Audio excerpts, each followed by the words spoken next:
Brianna Phenice Craig. Yes, that's me, Emily. Thank you so much for being on Mother Freedom and taking the time out of your Saturday morning to speak with me and share your wisdom and your story. Yes, anything. Like I feel like my experiences are not just for me. It's for whoever it's for and whoever it resonates with. That's who it's for. Are you living in you're out in the East Coast, Virginia? Yeah, I'm in Virginia. Yeah, it's like right under West Virginia, so we're kind of more inland. Okay, cool. You've had 2 C-section births, and then you found alignment, going the other direction. Right. So tell me how you arrived at, I want to hear the story with your first child and where you were at there to now. Oh my God. Okay. Yes, I definitely have to start at the beginning because it's all up here and it's mental, it's emotional, it's spiritual, it's physical, like all of that.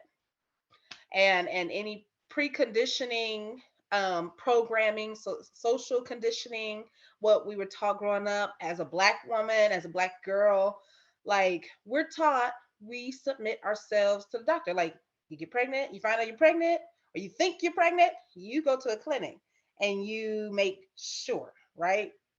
So after it was back in 2017, my husband and I, we had recently gotten married or whatever, and we were like, I said, I'm pregnant. Like I took a test. I did because I was very conscious of my fertility, ovulation time. So were you practicing FAM? Not necessarily practicing it, but just being aware of it. So like I've always wanted to be pregnant. Hold on, wait a minute. What is this? Okay. Ooh. Okay. I've always, I don't know, I just thought that the ideal of having children and being pregnant was just like really cool. So yeah, I was like really excited and I actually was like hyperventilating. Like, I think we're pregnant or something like that. So of course the first thing we did was like go to a clinic to be sure because I mean, knowing your body is not enough. But that's the conditioning. And then I guess I went to the clinic a couple of times before hiring an OB. And the first scan, I mean, I was just going along with it because I thought this is what you're supposed to do. You're supposed to get an ultrasound at 7 weeks pregnant. Like, what in the world? And actually I laid there and I was like excited because I've seen the movies, I've heard people's stories like, oh my God, when you hear the heartbeat, you're gonna just fall in love. And so I was just like, okay. And then they took the little magic wand and put it over me. And then it was like, doo, doo, doo, doo. I was like, this is pretty anticlimactic, but okay, whatever, I'll take it. I was just like, huh. So like my instincts were kicking in, like, okay, wait a minute, where's the hype? I guess because I was conditioned and programmed for the hype. So the next thing to do is to go to hire an OB. So I wanted a Black doctor because I felt like having a Black doctor, they would understand my body more, but they were all booked up, which is really crazy, like booked up and overbooked. So I settled for like a cute face and a smile. I literally went scrolled and I was like, oh, she seems nice. I like her smile. Okay, cool. Hired her. And I get there, and of course, it was really far. It was like 30 minutes, 40 minutes away from where we stayed. And then on top of that, I waited, I want to say an hour to be seen. And then, of course, the nurse comes and check the weight, check the blood pressure, all these little things just to get people in the ritual of uh, going along with the flow. So in the first appointment, this woman was like, "So, what are you gonna do about birth control?" I was kind of taken aback. I'm like, in my mind, does everyone get asked this? Is it because I'm Black? Like, what? So I answered. I said, "Well, my husband and I will, talk about that. This is the first appointment. The first appointment. And I said, me and my husband will talk about that. She looked real pissed. And I'm like, what's wrong with her? But anyways, that was one of the red flags that went up. She's not black. She wasn't black. No. She wasn't. Oh my God, no. Not in a bad way, but I'm thinking of my experience with her, like she's not. Mm-hmm. And so I was just, that didn't sit well with me, but I kept seeing her, right? And but she just real pissed. But then I was just like, why is she asking me this? And I mean, that's I guess they're trained to ask. I don't know if they're trained to ask everyone that, but they're definitely trained to ask Black people, Black women, Black birthing women that. So anyways, I would continue to see her, and the way that I carry, it looks like I'm really, really big. I'll show you at the end, but I grow outwards. It's like a Native American and Black type of thing. I've seen, my mom carries this way, right? Every time I went to the appointment, you need to lay off the cookies. Let's try to stay in the range of gaining, no more than 20, 30 pounds. Seriously, I would cry after every appointment and feel really bad. I wasn't eating too bad at the time. Now, let me tell you, at the time I was not I didn't eat terribly, but I wasn't health conscious in my food as I am now, or as I was in later pregnancies. But anyhow, I would be crying on the way home. So I just went with the flow still, because I'm conditioned to, okay, just go with the flow.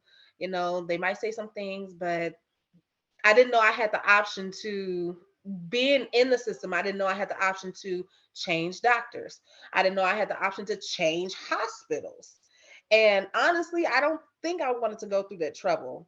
I really didn't. So I just let it be. So and that's how I think the system is set up, because if you just go with the flow, don't fight, let it be, then that's how it's going to be throughout the pregnancy and throughout the birth. So I want to say about 39 weeks, I had an appointment. And mind you, I was enjoying my pregnancy. Nothing's wrong with me. I'm chilling. I'm not rushing anything. I'm enjoying every day, day by day. People ask me, "Oh my God, you're ready to drop, aren't you?" I'm like, I'm taking it day by day. I'm cool. I'm chilling, and I'm not rushing anything. So then I'm really excited, because I'm like, oh, I want to know what birth feels like. I want to go through the birthing process or labor. And so 39 weeks showed up. She did a vaginal exam or cervical exam, both. And the next morning, I had a puddle of water, like a little puddle gathered in my underwear the next morning. Now, I kind of, later on, I kind of like, wait a minute, did she do something to make that happen? But then I was just like, I'm gonna just go eat my pizza and go out through my day. I told my husband about it. He was away at he was playing football at the time, so he was away at camp, and he was just like, well, go to assessment just to be sure or whatever. I was like, okay. So so it was like 6 a.m. when I found the little puddle in my underwear. And then I went probably around 7 that night. I went to assessment at the hospital. So I go in, I'm chilling. Nothing, I don't feel anything really. And they check me, log me in, all these things. I'm just like, women go through all this. And what if they were in actual labor, actual birthing process? You got to do, okay, let's see if you're really in labor. Let's hook you up to the monitor. Let's check with the pH strip. Let's let you go to the restroom. I'm like, do they have time for that? Like what? And then they got in the car to get all the way there. Anyways, I go in and they're like, okay, well, yeah, that was definitely amniotic fluid.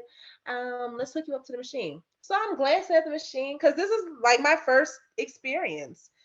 And I'm looking, I'm like, hey, I'm having contractions. I'm having surges. I don't feel a thing, but I'm having them like every 5 minutes. And so then uh they they took me to ultrasound and they were like, oh, your amniotic fluid is low. I was like, what? Yeah, it's like you barely have any. I was like, that can't be right, right? So at this point, like I said, it's my first child, first experience. I get concerned. I'm like, okay, so I guess what's the next step? Oh, well, the doctor, the OB, she'll probably admit you. Mind you, she's not there because she's not on call. So they call, I guess they get in touch with her. They like admit her and induce her. And for one, I did not want Pitocin at all, but I was, I felt the emotional pull. I guess you can call it coercion because I'm like, okay, your baby's in danger. You should get induced type of feeling. That's what they were telling me. I was like, fine, okay. Oh, They sorry. induced At me. this time, Yeah. what did you know about Pitocin? Like, why didn't you want it? What did you know about it? Oh, so the thing that I knew was it was synthetic and it came from, well, at the time, pig semen and all this other stuff. And I was just like, ew, I don't want that. Like I want to keep it as natural in the system as possible. And the conditioning that I knew of having a natural birth was unmedicated in a hospital. And that's what I grew up knowing. So yeah, so Pitocin, and I knew, I was like, it got all kind of junk in it. I really don't want it, but I got it. And then so then my uterus started to overwork and I felt everything. Like it, I remember I said I seen the Richter beforehand, like, oh, I'm having a contraction. I didn't feel anything. This time I look over and it's just like the needle's going like this. And then I'm feeling it. I'm just like, ah. So I'm just like, this is terrible. I'm being overworked. But I muscled out for like 12 hours, right? After that, I'm just tired. I'm just like, just give me the epidural. Like, I'm basically begging for the epidural. So I went ahead and I'm like, fine, I got the epidural. Then the epidural gives me chills. I think, yeah, I got chills. And I was on that for a while. Um, and then after about, I want to say another 6 hours, because they kept checking vaginal, I meant cervical checks, and they were like, "Oh, you're like three centimeters, 5 stretched, 4 centimeters, uh, 6 stretched, whatever." And I'm just like, okay. So they actually end up, they were like, oh, let's do an let's rupture your waters, let's rupture your bag. Is your And husband the there with you? Did he come back? no, so he's at camp still. But I did have my mother-in-law, and hold on, excuse me one moment. Mm-hmm. I had my mother-in-law there, and um I mean, she knew what she knew. And she was just like, whatever the doctor says is what the doctor says. We go with it. And then my mom, she didn't get to come in till a little later. But anyhow, and even my sister. So my husband's not there, and he ends up coming a little later. But before that, like I said, they ruptured the bag. Like, okay, we just want to go ahead and rupture your bag so we can move things along. I'm just like, okay. They do it. The nurse or whoever the student was, the intern, whoever. Whoo, that's a lot of fluid. And I look up like, are you serious? Y'all just said I didn't have enough, but now you're saying it's so much coming out. Like, what's going on here? Like, what kind of games are y'all playing? And at Mm-hmm. this time, I don't have the strength to really do much. right? I don't have the strength to fight the system while I'm in there. So now my waters are definitely open, as they were saying. And so then, like I said, I was on epidural, and 6 hours later, so then the doctor, the actual OB comes in. Okay, your waters have been open for 48 hours, because I told them, I had a puddle in my underwear, the morning before, at 6 a.m. So now they're going off of that time clock. Say, oh, your waters have been open for 48 hours, and we're afraid you might get infection and blah, blah, blah. I mean, I'm sure with people putting their hands wrist deep up in me, and all kind of instruments, but I digress. And so mm, we'll have to do a C-section in a couple of hours, and this is 6 p.m. that Wednesday. So, okay, so Monday, that's when I had the appointment. Tuesday morning is when I had, if I'm correct. Oh, she said 38 hours, 36 hours, not 48 hours being open. Tuesday morning is when I had the puddle, and then Wednesday night is when, then they wanted to cut. So by 6 p.m., they're like, in a couple of hours, I mean, in an hour or so, if you're not progressing, then we're gonna have to do a C-section. I'm just like, oh my God. So I'm crying, and I don't know what to do. My husband's finally there, and he doesn't know what to do, but just, hold my hand and try to comfort me in any way. And by this time, I'm giving more epidural, and I am like, my teeth are chattering so bad. I develop a fever. They're like, okay, we need to get her to the OR, ASAP. And I'm like, okay, let's just do this. And I'm laying there basically just like, just get it over with, just do what you do. Like, it's really freaky to think about it that way. Like, I'm staring at the ceiling, and they're doing things to me that I don't want them to do, like shaving me down there. I'm numb. I'm physically numb, but emotionally, I became numb. I was angry. I was sad. I'm like, this is my first experience. This is nothing that I wanted to do. My mom, she's talking to the on-call OB, and she's like, why is this happening? This shouldn't be happening. Like, she doesn't need this. And I'm hearing, because I'm still cognizant, the OB is like, well, waters refill up. She can go home if she wants.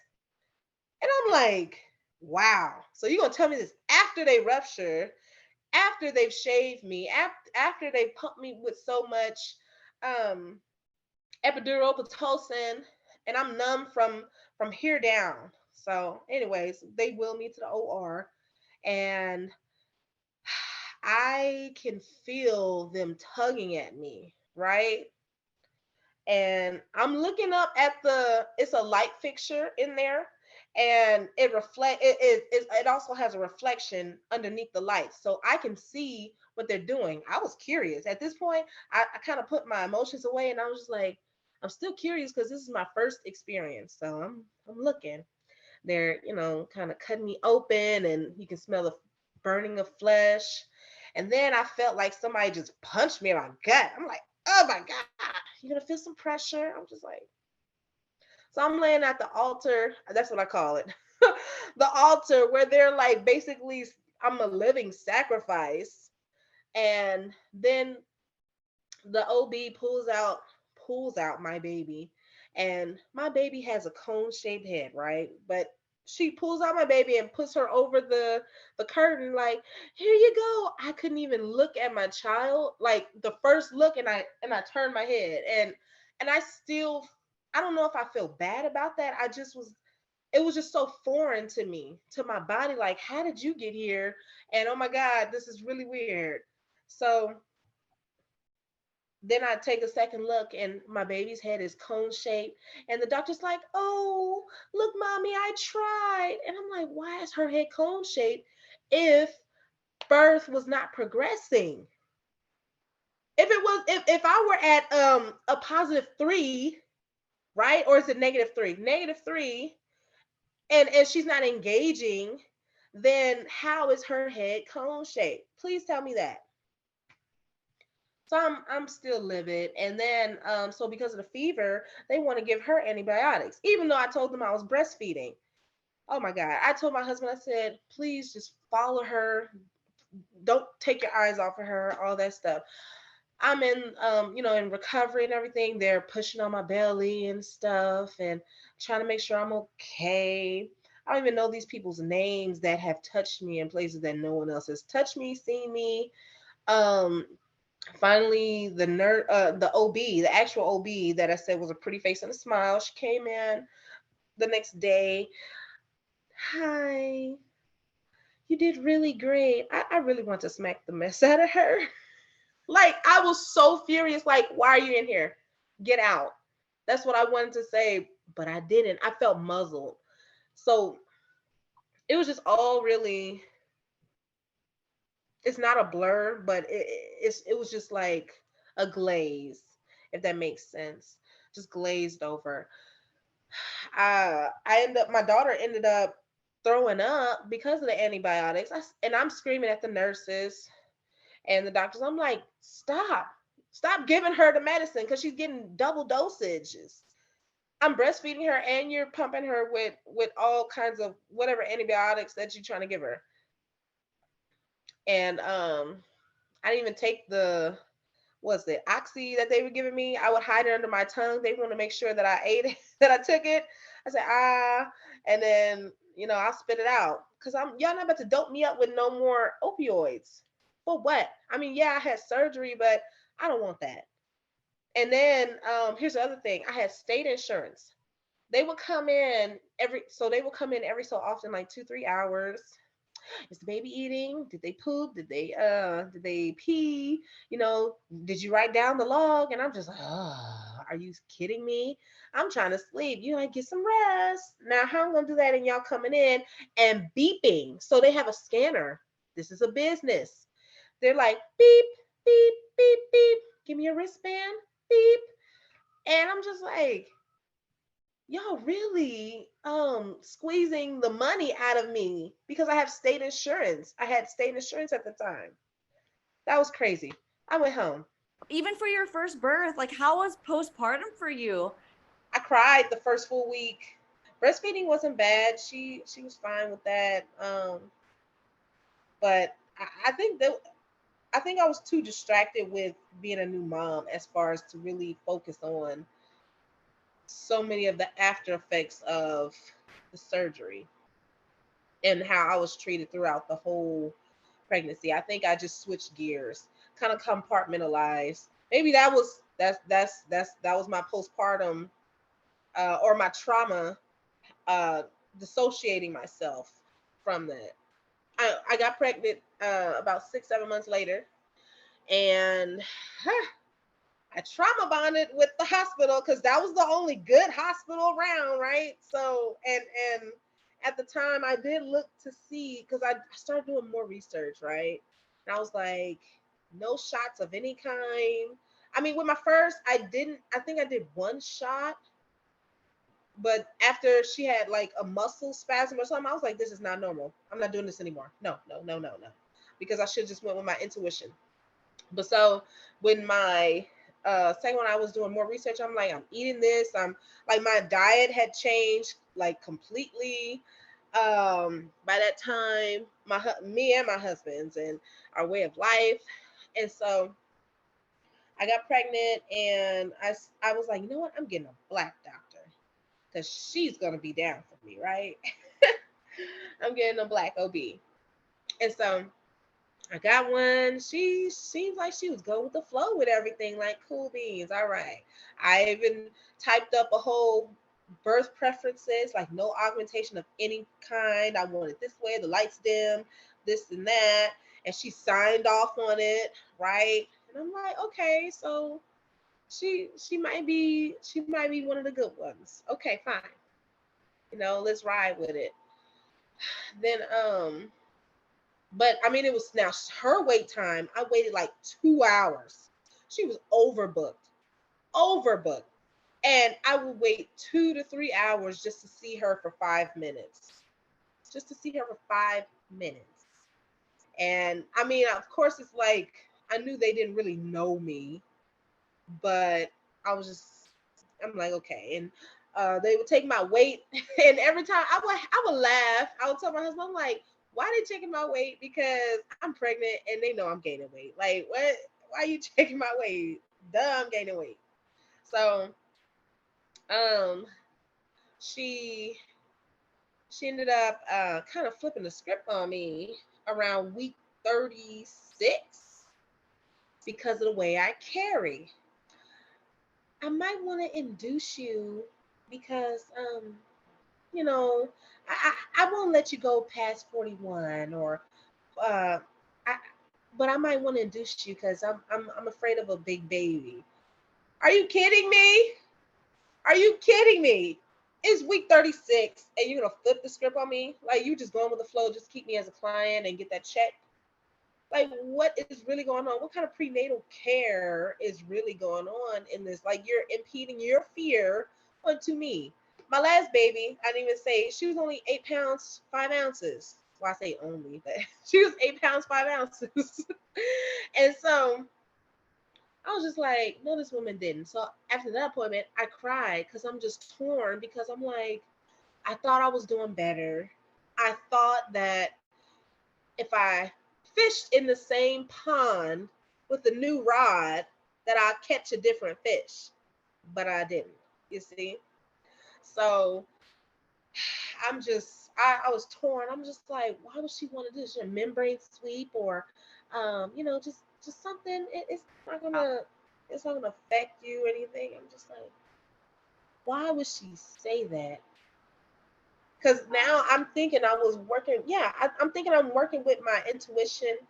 Get a Black doctor. Make sure she knows. Stand up for myself. Make sure she knows my preferences and different things like that. But I'm still operating within the same system. Oh, I did want to say, so I'm backtracking just a little. With the state insurance, I would get these packages in the mail, incentives to go to appointments. So I question if I even needed to go to appointments. You see? I'm like, why are they giving incentives to something that's supposed to be mandatory? Because as a black girl, as a black woman, we're taught it's mandatory you go to the hospital. You have your baby in a hospital or else. It's like maybe CPS would catch you or something. It's a fear if we don't go to the hospital. So but yeah, week 36, she flipped the script, talking induction, saying I might have a big baby. And I'm just boohooing, crying, because I'm like, I'm torn. I thought I was following my instincts, thought I was choosing better, doing different, but I'm still in the same system. So at that point, I was like, you know what? I'm going to let birth start on its own. I'm not going to the hospital. I don't care. I'm just not, right? I'm not going to go for an induction or whatever have you. So week 40 comes by, my phone is ringing. They are blowing up my phone. And I'm like, I'm not answering this. At this time, it was around like the holidays. So I was just like, I'm about to eat some food, chill with some people. I mean, just see some people I hadn't seen in a while. So y'all can just chill out on that. I ain't even gonna stop. I'm not gonna be bothered with y'all. So I'm 40 weeks and a few days. They're still calling me. And I'm like, I'm not coming in. And then plus the doctor, the OB, wasn't even in.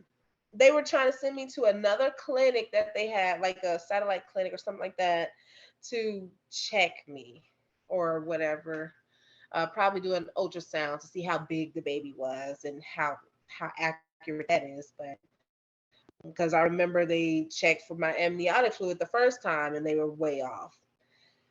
So at 40, I want to say 40 and 6 days, I started feeling what I want to say, contractions. I call them contractions when I associate with the hospital.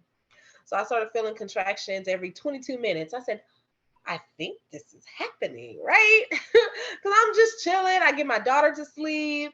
I put on my headphones, put on my music. I'm jamming. Then they start coming every 6 minutes. And I text my sister, hey, these are coming every 6-7 minutes, and I feel good. Like I'm just sitting up in my bed. I feel a little back, whatever, but it wasn't nothing serious. Like maybe one of my first periods when I was younger.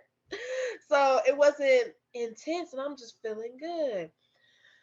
So then through that whole night, I'm in and out of sleep, but they were coming every 4 minutes, every 5 minutes. I said, hey, this ain't that bad, And mind you, I'm at home. Then it started coming every 2 minutes, every 1 to 2 minutes. And at this time, I'm clocking. Like I don't know. It's an obsession that we have with time when it comes to birth, even pregnancy. And even though I was patient in my pregnancy, I'm still looking at the clock when it comes to the birthing process, the contractions, and that's where my mental was at that time. So, but that's what we were conditionalized to think, that time is a part of the whole spectrum of birth, when it's best operated outside of time. I'm getting ahead of myself, but anyhow, so I'm just excited, but I'm like, oh, at the same time, I'm feeling it. So then my husband, he goes drop the girl up, not the girls, drops my daughter off at my mom's, and he comes back and he's like, okay, we can go to the hospital. I said, okay, that's fine, because I tried to make sure that I was I was like, hopefully I just have the baby walking in, because I don't want a C-section. I'm like, let me just do all the work at home and then go. My mistake was leaving my home. So we left, and in the car, they started to get a little further apart. I mean, who wouldn't, riding on the highway 30 minutes and it gets bumpy and it's just, So we get to assessment, and I go to the desk and I feel a contraction, and I squat down. I'm like, oh, and the woman at the counter like, hey, get up. You don't want to scare all the other patients. I wanted to say F you, B. Like, what's going on with you? But I didn't. It was in my head. I just ignored her. Uh-huh. I'm just like, lady, I am in labor, and you worried about other people. Good Lord. So they bring a wheelchair, because of course I can't walk, even though I walked to my car, and I drove all the way here. I didn't drive, but my husband drove me all the way there, and I walked into the building, and now I can't walk. Let's trap you in this wheelchair to make you right feel, to make you feel like you're disabled. Right, the mentality. So they go in, they put me, it's like, I want to say 11 a.m. at that time. So they check me for with the pH strip. Oh yeah, it's definitely amniotic fluid. And then I want to say a couple of hours later, like I'm sitting in the bed, and they got me hooked up to the monitor. I'm sitting in that bed, and I'm like, are they gonna admit me or what? Right? Let's just get this over with. I was like 2 minutes apart. Come on, let's get this party started. So then they finally admit me. I get up there. I don't know these nurses' names, but they're at the computer, and I said, okay, I need to stand. No, you need to sit. You have to, you need to get in the bed. I said, no, I need to stand. I need to stand. I'm having a contraction. I need to stand. And she's like, really, she's being very aggressive, telling me I need to lay down. And then she looks at my chart. Okay, yeah, you can stand. So you're not going to listen to the patient? I'm telling you what I need, and you are not going to listen to me and my needs, and you're supposed to be serving me? No, they're serving the system. They're serving the hospital. So I think more amniotic fluid comes out, and then I labor on the ball in the bed. I'm doing my J breathing, because that's what got me through. That's my big helper. Oh, you're doing such a great job. And of course the lights are on and all this stuff. And I'm just like, okay, great. So then, so then I think my body knows. I immediately know the difference with the contractions in a hospital than at my home, and they were more intense. Why? Because my body does not like to be in the hospital. My body is too instinctive, too intuitive to be in this environment, and it knows that I need to be at home. Can't the body doesn't lie. My body is not easily conformed to these things, even though my mental was trying, my conditioning and my programming was trying to make me feel safe in this environment, feel comfortable in this environment, but it wasn't working. So um it just lasted a really long time, and I actually started feeling pain. So I was like, you know what, I'm not getting epidural. Give me some drugs, give me narcotics. And they gave me little cue cards of what I was taking. I was high. And I was so high. I was just like, whoa, but I still felt everything. Like, it didn't numb the pain. It just really just put me in a synthetic a synthetic high. Just I'm just like, whoa. And I ended up falling asleep. And but I still was having the contractions, and I'm just laying there on the bed, just kind of like moaning, like, oh. And I was like, can I have some more? This is wearing off. Like, I'm asking for more narcotics and everything. And then after the second dose, I'm just like, okay, just give me the epidural, because I'm tired at this point. I'm hungry, because you can't eat at the hospital. Why do they say you can't eat? Not because it's not good for laboring women to eat. It's because they're trying to prep you for surgery just in case. My Lord of mercy. So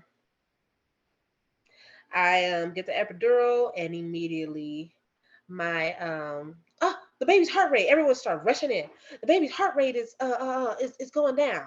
But of course, I didn't know that they even use epidural to lower blood pressure in other patients, that people that are not giving birth. So I found out that later, years later. But anyhow, so of course the the heart rate goes down. They didn't wait an hour or anything. They just like, oh, let's get into the C-section, right? And I'm also clenching my jaw. Like, the pain is so. I was like, I need a towel to bite on or something, because this is not right. My husband had to leave to take our daughter home or something like that. And I think my sister and my mom was there with me. So they're like, we have to get the baby out right now. We have to get the baby out. And they even put a mask on me for oxygen. I immediately started crying and hyperventilating. As a child, I had asthma really bad, and I had to be hospitalized. So I think that was another trauma thing that was going on with me. And I just started crying on top of not wanting another C-section. I felt so bad. I'm like, oh my God, not again. I tried to do things differently, and I just was angry, sad, and I felt um uh I felt like it was mostly my fault this time. And also, the woman did there was a nurse that went to do a vaginal and a cervical check before I went in, right? It hurt so bad. Like, my legs were starting to close in. Or don't close your legs on me. Don't close your legs on me. What? I said I said, stop, stop, stop. And she's like having her hand wrist deep in my sacred area. Like, it was so painful. And she would not stop. Like, that is rape. That is rape. Violence, saying, don't close your legs on me. And you gonna keep going after I say no, stop, don't. Like, that really bothered me. That stayed with me, because I'm like, if this woman was on the street, would I have let her do that? If any of these people that I don't know their names till this day were on the street, would I have let them enter any of this? No, I probably wouldn't even talk to them. I don't care what kind of degrees you have behind your name or what you think you can do for me. So we went into the OR, and this time there was a male anesthesiologist, am I saying that correctly? Anesthesiologist. Yeah. Okay. I Anesthesiologist. said You got it. anesthesiologist. It's close. Anesthesiologist. And I was telling him I felt like I was dying. Like I'm on the table. They have one arm out. I think it's this one. And I'm like, I don't feel so good. I can't breathe. And I'm on my back. And for that pregnancy, I just could not be on my back. And this is in the OR, by the way. Um, and of course, the OB that I actually hired is not on call. So some other OB surgeon is doing the surgery. So, and of course, I don't know why, but they talk to each other during the surgery. Like, is this supposed to be sacred or not? Or y'all just, you don't see me as a person. You see me as a cesarean, a surgery, a procedure. And in the hospital, that I guess that's how that goes for some of them. So I felt a really this time I felt almost everything. Like even the first time I said I felt like a punch. This time I felt like someone uppercut me. Like it was so, I don't know. They said you don't feel something, and it was just like pounding. I was like, I can't breathe. I need to get up. I can't breathe. Like I'm telling the anesthesiologist this. He's like, you're fine. Just chill. Just relax. You're fine.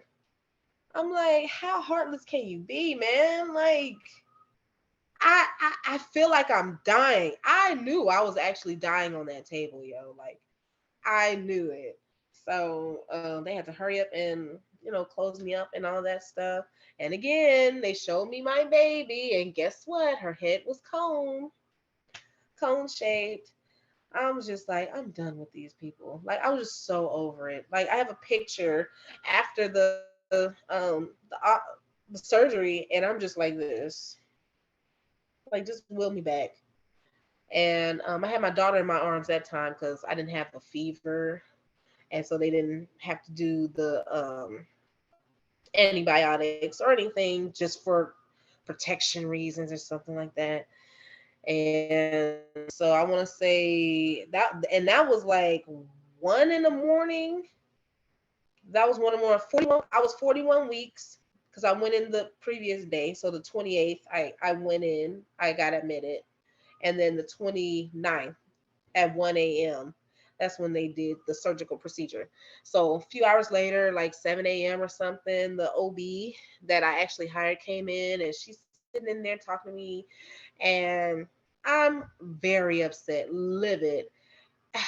And she's up there talking about how she said, I worked so hard for blah blah blah yada yada. I'm like, I want to go home. I want to go home right now.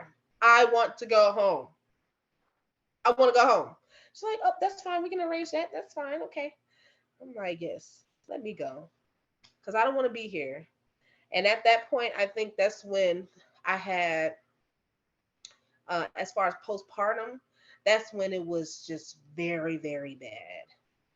Very bad. Because I cried the weeks coming. I cried so much. I didn't even want, I ran away from my children and hid in a corner because I couldn't do it. I felt like I couldn't do it. I just felt like it was too much. And I had two at the time. And I felt like it was too much. I couldn't bear it. I was swelling from the surgery. And this time I took the oxycodone. Uh, I took it and I wanted more. But I was like, no, let me stop because I'm starting to like how I feel when I take it, and it's not necessarily for the pain related, surgery related pain. So I think that was another way I was coping. And I didn't get another refill. I actually poured out whatever I had left because I started noticing the signs. And then what else? Um, I was swelling. I said that. Like my legs were so big. And Is that a is that an effect from, what is that from? the surgery. Like I had so much buildup fluid, I think. And they were like, oh, well, it'll go down. And I'm just like, oh, so y'all can't do anything for me. All right. Um, I'm trying to remember. Oh, I was constantly triggered. So, like how I traveled to go to my parents' house or anything, there were two hospitals. One that I didn't go to, and then the other one. And then they had billboards for the hospital that I actually did go to the two times I had the my first two births. And I would feel so triggered. Like I would just be like, y'all some I had choice words for them.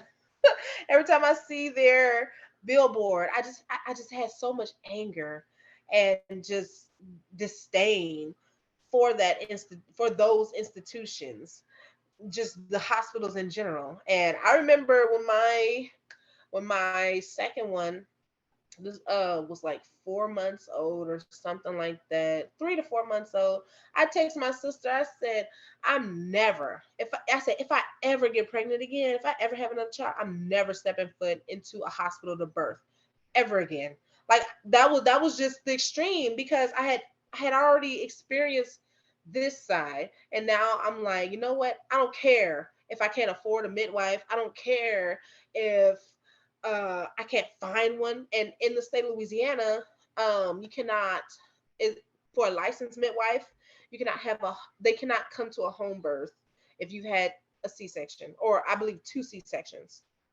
So that was even out the question. I was just like, look, I don't care. I'm gonna do this. If I have another child, I'm gonna do this my way or my way.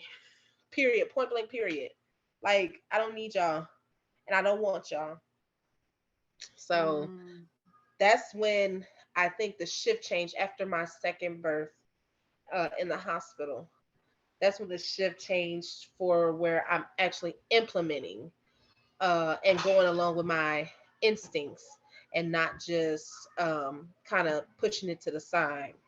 Well, and at this time, were you able to process or talk, openly with your husband or your sister or your mom about it? Did you have anyone to go to? Well, I would just tell them like what I experienced, and yeah, they would just say, yeah, that's terrible. Like my sister, she's like, yeah, I'm never going to the hospital. Like she was already like that beforehand, but after seeing my experiences, she was just like, yo, never, ever. Like my husband, he just was like, whatever, if we ever have any more children, it's on, whatever you, excuse me, whatever you want to do. My mom, I didn't really tell her too much, except that she just didn't like the fact that I had surgery unnecessarily. So I was really triggered after that. But I had a such a revelation and epiphany, and like I just want to dissociate altogether. Like I don't want to be affiliated with you. Like a fiery, I don't even know what I want to call it, but a fiery kind of like, no, you all are doing, like calling them out on all their BS. Like no. And even then I didn't even have a third child at the time, or had a free birth, a home birth, a vaginal birth. But I was telling women, I was like, no, the hospital, this is cascading of events. This is what could happen if you're in that system. Like certain black women, and I'm just of course I'm being compassionate. Like, I'm so sorry you went through that, your first time around. They shouldn't have done that. That's obstetric violence. Like, that's so crazy that you went through that, and I hope you heal from that. Like, I was really being a person that they can talk to and kind of open their eyes to see that there's something not right there. It's unnatural. A lot of these things are unnatural. It's being interrupted. It's being uh what's the word when they take something and try to get money from it? I can't even think of that word right now. Blame it Uh, on pregnancy. yeah, monetize. It'll come to me Okay. probably after the interview. And I'll be like, hey, it's that. Okay. So anyways, they were utilizing, they were preying, they're preying on women, period, especially black women, and siphoning money out of them, but telling them that these protocols and procedures in the hospital are mandatory, that they are law. and it's not, or that the hospital, their staff, that they are always right, and they're not. One glove doesn't fit all. Okay, if you keep telling me, and so much contradiction. You tell me every pregnancy is different. Excuse me, every woman is different, and every pregnancy for that one woman is different, right? But you treat me the same with the same standard, right? The first OB that I had, she was treating me with a white standard and not even asking me, how did your mom carry, or did your mom do, like, even checking my genetics, my background, my history, of to see if this is my normal, right? None of that. And even the second woman, the black woman, she didn't ask me. She just automatically was like, "Oh my God, I think you're having a big baby. I want to induce you." But see, if they've been through something, these OBs, they will come from a perspective of, okay, this woman had a big baby and it didn't go so well for me and my license, so I'm going to make this a standard in my practice as well. So there's that other layer of certain choice protocols, or leniency that some OBs have, right? It's through their experience, so they have biases. Definitely, definitely. So 2020, that was a big year for like a bunch of shifts. So this is Spirit. this is 2 years later then, or a year and a half So later? I had my daughter, my last birth was December 2019. Yeah, plug it back in, please. December 2019, and then so 2020, that's when the shift, the total 180 happened, right? When I was in tune, when I became fully in tune to my intuition. I told my sister in April of 2020, or April or March, April 2020, I'm never going back there again. Like, I was just firm in my stance. I wasn't fearful. If anything, I was scared to go back to that place. And I feared for my life. Were you calling in a third baby, or were you open to, you knew you wanted to have a third baby, or what happened? I did not. I actually made, it was two things that I just came um to realization, like, if it doesn't happen, I'm okay with it. I said, if I had two girls. I said, if I never have a boy, and if I never have a vaginal birth, I'm okay with that. Like, that's what I put out in the universe. And I just let that be. Then women started gravitating to me, right? And I was just letting them know the real, and trying to put them on game if they were willing to listen, if they were open. And I was just like, okay, you know, I may not know everything, but this is what I know, right? And even if they've had a vaginal experience in the hospital, they still felt kind of shook up because of certain things that went on, right? But some of them passed it as, like, this is what's supposed to happen. This is the norm, right? Because that's how we're conditioned and pre-programmed, not pre-programmed, but programmed. Mm-hmm. Um, uh, in those communities. So I want to say around May.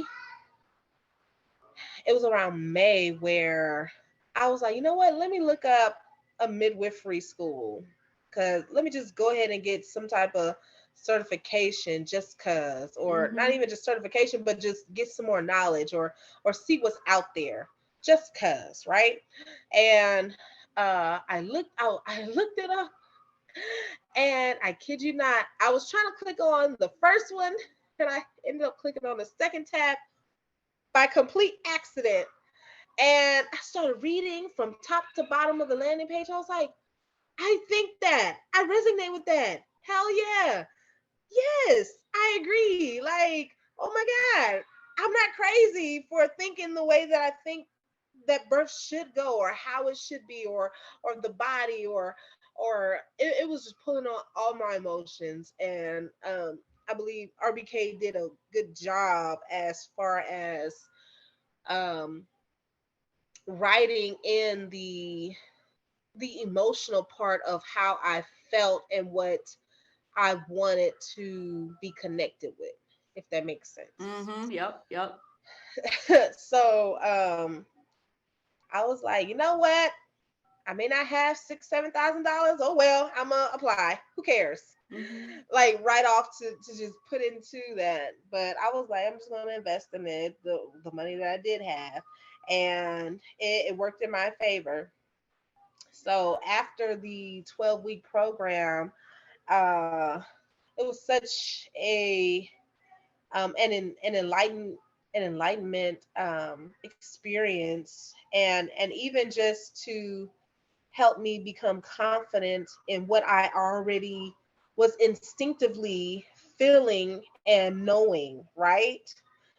Um, so after that, like I said, I was like, you know what, if I never have a boy, if I never have a vaginal birth or a free birth, then at least I can help women not to be like me, not to be unaware of the traps that are set, especially for Black women when it comes to these systems or that system, right?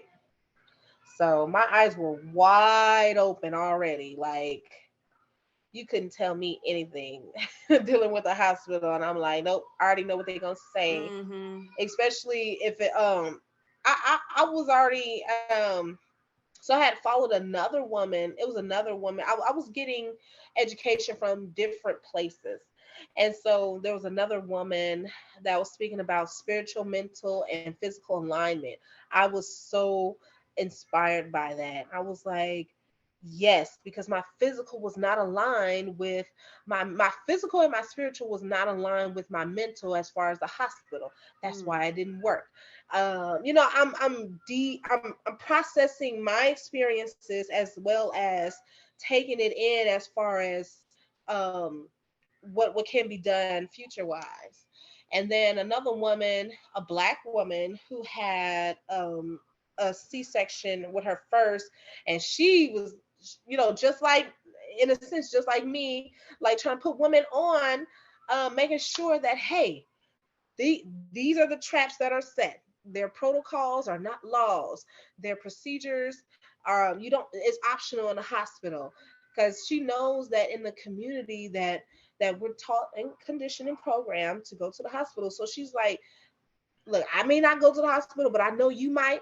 And if you are, know this, you know, be sure to be up on this. Make sure, blah blah blah, and giving legal um insights, not legal advice, but legal insights on how to navigate through the system, because not everyone is going to be birthing outside the system, Mm-hmm. and that's just a fact. Mm-hmm. And we're not trying to hero everyone, and how it's going to, but if we can give them the tools and lay it out in front of them, you know, the tools will work for you if you work the tools. So that I've done my job. If I can bring you to the water, and if you decide to drink, you drink. Mm. Mm-hmm. That's Mm-hmm. that's where my responsibility ends. I'm not going to take more than my share of responsibility, you know, self mastery class. Yes, I So love that. Yeah. And I feel like even like with learning through RBK school, it's kind of like what I got out of it is like to inform. As long as women have the information, I think it's women that don't have the information. And you know, here's the information. You can now you can make your own decisions. yes, yes, precisely, because I really do strongly feel like I had an open mind the first time around, that if I had someone knowledgeable like myself now, if I had someone like me now, then I would probably listen, because I've never been privy to these other opportunities or alternatives, or I don't even want to call it alternatives, because that's the natural way of things, but these other options to choose. Black women are not taught that they have the option to choose. in a lot of cases, but especially in birth. So that part. Mm. And by December 2020, I was pregnant. Surprisingly, I promise we did not plan that at all. I couldn't tell you when it happened. I was just having fun, right? And yeah, I was like, oh, I'm pregnant. Oh my God. And immediately I knew it was my son, because it was different from from the other pregnancies. I was like, it has to be a boy. It has to be a boy. And here's my thought. Now, here's my fear. I knew I wasn't going to go to the hospital to birth, but I knew as a Black woman that I needed a paper trail.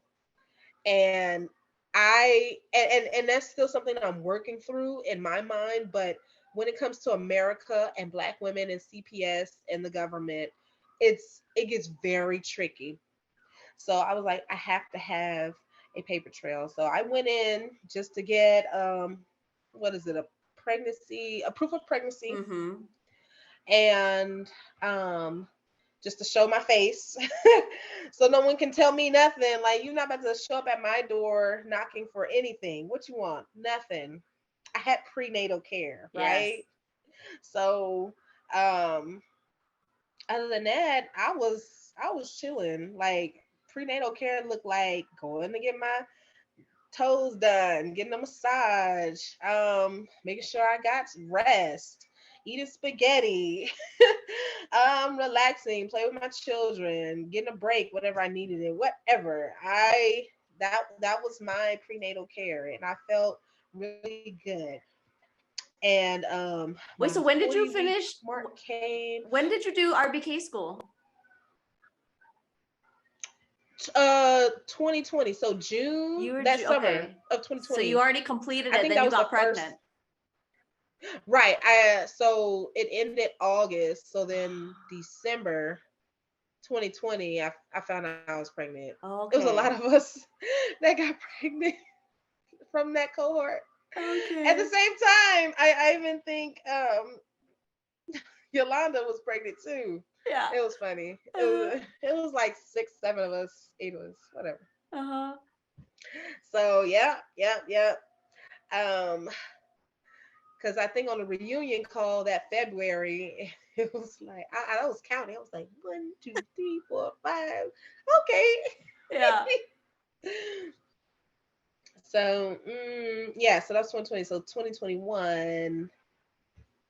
Oh, 2021. Where was I? Oh yeah. I had the proof of pregnancy thing. Mm-hmm. Um, Well, first, I just have to say, I was dumb to not do any proof of anything. And now it's been a year and it's been 14 months and we finally have a court date to get a birth certificate. I had to go through all that crap because I didn't do proof of pregnancy, proof of live birth. So, and that's wow. my bad. And I know better next time. Right. And so that's another thing. Like, I don't know how to be a sovereign citizen yet in its entirety. Like, I really wish I knew all the legalities, but I don't. So the system that I'm in is the government, the America Incorporated Governmental System. But that's right? just how it So, is, right? I mean, did you want to be, yeah. you wanted your son to be, or did you, because I mean, how would you I travel internationally? so I mean, that's what I'm saying. There's ways around it. If I Oh, knew, yeah, I would if I had that learned information, I would know how to navigate those systems, because they have people that are sovereign citizens, and they travel, and as long Oh, as they have their you know their documentations in order, I don't think there's much of a problem. I mean, it's probably just like having a passport, but it's probably some different documents. interesting. Okay. Yeah, Mm-hmm. I'm still trying to dig and find out. Okay, yes, but until then, I have to register my birth Yeah. at the health department in whatever state that I give birth. So, And it's important that's just to how it is. let other women know that, yeah, you can get that first, appointment. So there's a paper trail. You could also maybe go to a natural doctor or a chiropractor, right? And they can Right. sign off. in the county that they might stay in if they're in America. You call the health unit, health department of that area, and you ask for an out of hospital birth packet, right? And they will fill that out. They would need the main things they need are either a license or identification of the mother, if the father is present. Um, I didn't have a midwife, so it was just us. And then a bill, like a utility bill with my name on it, saying that that's my place of residence, right? And the proof of pregnancy. Those are really the main four things, as well as signing the document. And then either they'll say get it notarized or fill it out at the place. Yeah. And then they send it off to Vital Records, wherever it is, and boom, bang, bam. That documentation. Usually the hospital does all that, but I did it on my own. Wait, so even though you're living in Virginia now, were all three of your births, was your free birth in Louisiana? Yes. Okay, so we're talking about Louisiana. Yeah, so I knew how to navigate a little bit more with my free birth, because like I said, I delved really deep, and I wanted to make sure I had everything covered, because that's just how I envisioned. I wasn't stressing about it, but I was just like, let me make sure I call and see what's up. Like, call and ask questions. And honestly, I wish, I guess if I would have known that beforehand, it would have been a little bit easier. But hey, women out there, if you're trying to do a free birth or an accidental birth at home, there's ways. It's not a punishment. It's not anything. You just register it, documentation. That's it. With those four things that I mentioned. Yep. So I got pregnant, and I did, like I said, I had a paper trail, just 1 or 2 appointments, and they did on their own. One OB sent through the mail, like, I can't take you as a patient because you've had 2 C-sections, and I don't feel comfortable in my license, and blah blah blah. So of course they put themselves over the patient, but that's that system. But I wasn't worried. I laughed at the letter because I'm like, I ain't need you no way. Yeah. Not really. Like, and it's crazy. I had my sister with me to go into that appointment, and I knew exactly what they were going to tell me, right? So my sister, before the OB got in, I said, watch, Regina. Her name is Gina. So I was like, watch. They're going to say you have a 1 to 6% chance of uterine rupture. You've had 2 VBACs, so your chances of TOLAC are very slim. I would want to have you monitored the whole time. I want to induce you. And they said all that when the OB walked in. They said everything. And my sister was like, jaw drop, like, how did you know that? I said, because I know, girl, like, I'm on it and in it and out of it right now. So nothing's gonna stop me. She's like, wow, Bree, wow. So and it was very powerful, like to kind of have the reins in my hands. And I don't want to say empowerment, because I'm not getting the power from anyone else. Like, this is the power that I've always had, and I'm not losing the reins, giving it to someone else. I did not do that the third time around. So it was just it was a really good feeling. Now, I will say, being candid, I had fears that rose up. Like, I was like, maybe I should go to the hospital. Like that came up, like a fear. Like, why do I need to be at home? What if something happens? Excuse me. And I had to ask myself the hard questions. I was like, what can they do for me? What exactly can they do for me that I can't do for myself? They're going to watch me. They're going to try to rush things. They're going to want to cut me. Like, those are the 3 main things. And I don't need those. They cannot be my body. They cannot enter my body, so to speak, to know what's going on. That's why they have all these machines to find out what's going on in my body. But if I instinctively tune in and make sure I'm tuned in, I know what's going on. Even though I've never had a vaginal birth before, I will navigate. My body and my baby will navigate. That's it. And so I had to kind of bring myself out of that. And that was a powerful moment too. And I think it was like 24 weeks, like halfway through. Like it's not uncommon that certain fears may rise up, but in your mental, there's a gate. And either you can let the fear in or cut it off, right? Mm-hmm. So I made sure I cut it off as far as seeing if it's legit, like, or is this fear legit? No. So you just pass on by. That's awesome. I was doing birth affirmations, like listening to birth affirmation tracks, just kind of when I would relax. The oscillating of the fan, like it was little things that I knew made me comfortable through my pregnancy that I knew would make me comfortable in birth, right? So, and I did it almost every day. There were affirmation cards that I ran on a daily or that I had in my view. And I was like, my baby is safe. My body knows what to do. Did you I listen know to a how to lot of navigate the unknown. Did you listen to a lot of VBAC birth stories, free birth stories? Oh, yes, yes. Now here's the thing. I made sure for my third pregnancy, I didn't listen to anything negative. No negative birth outcomes in my opinion that was negative. Anything that didn't align with my vision of what I wanted, I did not listen to. So I knew I was like, as far as the emerging process, I wanted it to be short. I was like, I align and resonate with that. I want a short one.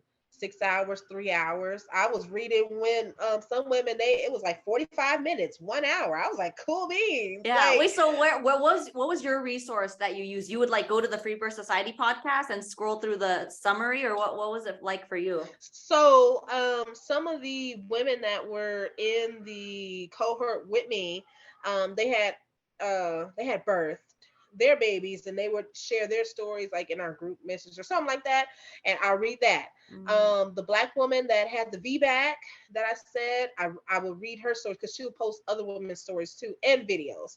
It was just all of it, like even some of the free birth stories that resonated with me, like if it were a VBAC, that kind of aligned with my situation as well. So all of it was like I just made sure I picked and choose which stories I wanted to kind of put before my eyes in that sense. Yeah. And so I knew what room I was going to be in. I wanted to be in my room. I wanted my bed made. I wanted the fan blowing. I wanted it dark. I wanted my children, my girls at my mom's house. I wanted my husband kind of in the other room. Like he could come in. I just wanted him accessible to me. I didn't really care if where he was, as long as he was accessible to me. Like here, but not here. And yes, so my 40-week mark came and I celebrated. I was like, woo, I made it to 40 weeks. Yes. And I did a big old to the system, right? And so I was just elated. And actually that night, so wait, let me go back up. 2 weeks before my 40-week mark, so at 38 weeks, I felt the shift. Like I was so in tune. Like I felt the shift because I was already feeling things happening. Anything that happens brings me closer to the baby. Like I already got time out of it. Time is a non-factor and these measurements are non-factors when it comes to birth. I was already in that vein. Yes. So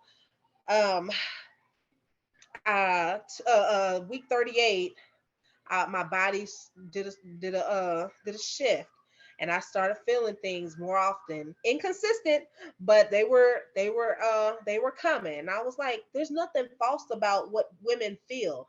Braxton Hicks false labor is not a thing.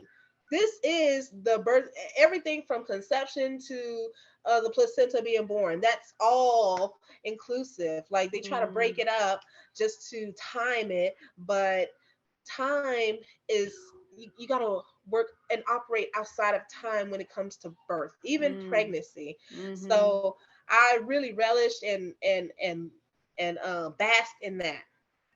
So I was thinking I was going to go to 41 weeks, right?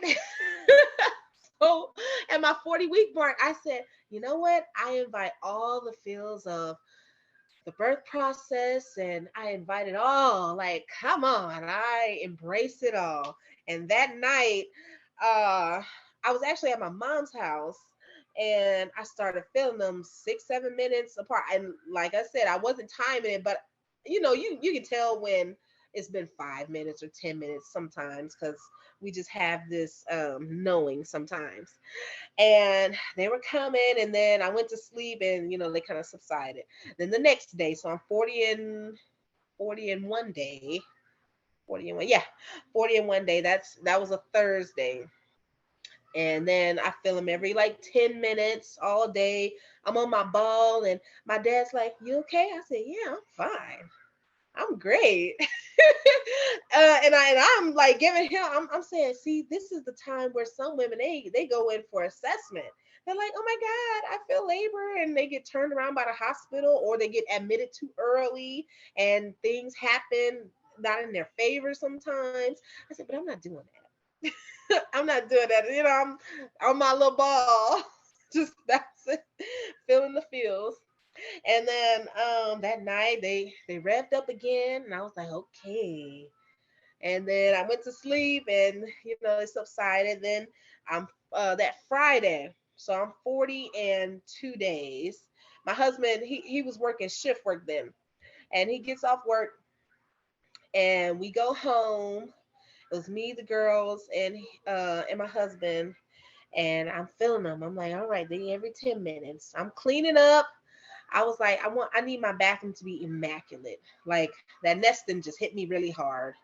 I was like, if nothing else, I mean, I vacuum everywhere, whatever, do dishes, but I need my bathrooms immaculate. That's so Because I knew I funny. was I gonna. was the same way. Yeah. When my water broke, I was like, you got to deep clean the bedroom and the bathroom. I'm going to be in there. Exactly. I was like, I need my bed made. I need to make sure the floor is vacuumed. I don't want any clutter, nothing. All clothes put up, right? All that. And it was like that. So I was like, and I want to bake some cookies. Tell me I can't eat. I'm about to have some cookies, right? Ooh, that sounds awesome. So I ended up baking cookies. Like, my husband left. This was okay. So this is around 10 o'clock. No. Like 9:30. He was like, you know what? Or 9 o'clock, 9:30. He was like, we can just I'll take the girls to your mom's house just in case something pop off tonight. I was like, cool. you know Got my music playing, make sure the bathroom's deep clean, put my cookies in. I was like, okay, it's gonna be about 12-15 minutes. Let me hop in the shower, right? He gets back, and the only reason I know the time of when everything started revving up, like back to back to back, is because my cookies were supposed to be taken out at 10:30. And my husband ended up coming, like, I want to say about 5 minutes before 10:30. I was like, I'm in the shower. Can you take my cookies out? I get out the shower. I didn't even get dressed. I was just like on the floor, like, whoo, doing my J breathing. Uh-huh. And I'm just like that. And I was like, you know what? Let me try to take a video or take a picture. And, I was like, okay, that's not working. Let me put that to the side. I took one picture. And then I put it to the side, and that's another reason why I didn't have, this is like I said, this is my first vaginal birth. And I was like, I'm not having any photography. I'm not going to do, because I just didn't want to jeopardize anything. I didn't want to interrupt anything going on for the birth process this time around. I was like, nope, no interruptions. So then we get into it. It was just me. I'm in the bigger bathroom, and then I'm like, you know what? I need to lay down. I get to my bed. It's dark in there. It feels cool. The fan is oscillating and blowing. I feel so relaxed. This is Oh my September. Is this gosh. September? Because you got pregnant December, so is it September or Right. August? Yes. September. So this is like September 3rd, Okay. like that night. So starting from 10:30 p.m., that's when things were boom, boom, boom, boom, boom, boom, boom, boom. So they were coming every minute, and I was like, oh, okay, this ain't that bad. All right, okay, we cool. All right. I lay down on my side in the bed, and then I was like, oh, this is getting intense. And I get up. I was like, oh man, hindsight, I'm looking back like that was me, about to probably have the baby right then. It would have been quicker than 3 hours. But anyways, I I I immediately got up. I was like, oh no. And then I'm trying all these other positions and I'm kind of in my head, but then I was like, let me just get out my head. Okay. Then I was like, I feel the urge to, poop or something. I was like, okay, here comes the cleanse before before the big shebang. And so I go into my bathroom, and here's the thing. I thought that our place was initially I thought our place was small and too small to give birth. And I end up birthing in the smallest bathroom in our home. Oh my God. So I go to the bathroom. I'm like, saying stuff, and then my husband comes in, kind of rubs my back a little bit, and then I'm like, okay, all right, you can go. And then I just like, you know what? I'm just gonna lay down again on my left side. I'm just gonna lay down. I lay down, and then I have a big roar, like first I'm J breathing, like oh, then it's like oh, and then my husband running, what's going on? You good? You happy? You good? I was like, oh, I can't do this. I can't. And then I have another one, right? I have another one like that. I'm on my left side, and I'm just like, call such and such. And in my mind, I'm like, I need to go to the hospital or I need to do something. And I had to snap myself out of it like, Bree, you're good. You don't need to do anything. And he actually made a call. That's how I know when my son was born, because he had made a call when I told him to make a call, I think on that second roar. Then the third roar, I roared a third time, and I'm hugging the base of the toilet. Thank God I did a deep cleaning, right? So I'm hugging the base of the toilet, and my water bottle, like, oh, my water broke. And then I just immediately get flooded with so much oxytocin and serotonin, and I'm just like, oh my God, he's coming. Oh, and I'm on my left side with my leg up. I said, oh, my leg up. And I just feel him kind of slipping down in there. How I describe it is like an inner massage, really, I guess orgasmic, almost. So it was like, it just felt really, whoa. And he's coming out. And I want to say, he came out in the next 1 to 2 minutes. And my husband called him. My husband, I feel his arm kind of shaking, like, I got him. Okay. And then I was just like, oh my God. I said, give him to me. And I put him, I said, oh my God, you look like your sister. He didn't cry or nothing. He's just looking at me like the baby. He's just looking at me, my son. I said, wow. Did you not know his sex? You didn't know it was a boy?